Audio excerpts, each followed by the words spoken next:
কারণ ক্যান্সার দেখে যদি এই দোয়াটা আপনি বিশ্বাসের সাথে করেন, জীবনে কোনোদিন ক্যান্সার রোগে আক্রান্ত হবেন। অন্যের বিপদ যদি দেখেন, এটার জন্য একটা দোয়া আছে। অনেক সময় আমরা দেখি হাসপাতালে ক্যান্সারের থার্ড স্টেজে চলে গেছে, লোকটা হ্যাংলা হয়ে চিকন হয়ে হাইরে কি কষ্ট পায়, দেখি না? বিষ্ণু বলে একটা দোয়া যদি কেউ অন্যের কোনো বিপদ দেখে পড়ে, ওই বিপদ তার জীবনে কখনো আসবে না। শুনবেন? শোনার আগ্রহ আছে? অনেক সময় হয় যে আমরা মহাসড়ক দিয়ে যখন চড়ি, দুর্ঘটনায় দুর্ঘটনায় মানুষের মাথা একদিকে, দেহ আরেকদিকে, ব্লিডিং, এরকম হয় না? আল্লাহ তুমি হেফাজত করো। বিশ্বনবী বলেন এই দুর্ঘটনা দেখে কেউ যদি এই দোয়াটা পড়ে, তার জীবনে সে কোনোদিন এরকম অ্যাক্সিডেন্টের সম্মুখীন হবে না। শুনবেন?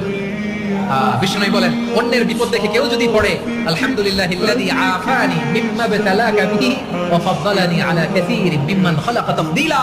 মানে প্রশংসা সেই আল্লাহ, যে আল্লাহ তাআলা তোমাকে যেই জিনিস দিয়ে পরীক্ষা করেছে, আমাকে ওইটা থেকে বাঁচিয়ে দিয়েছে।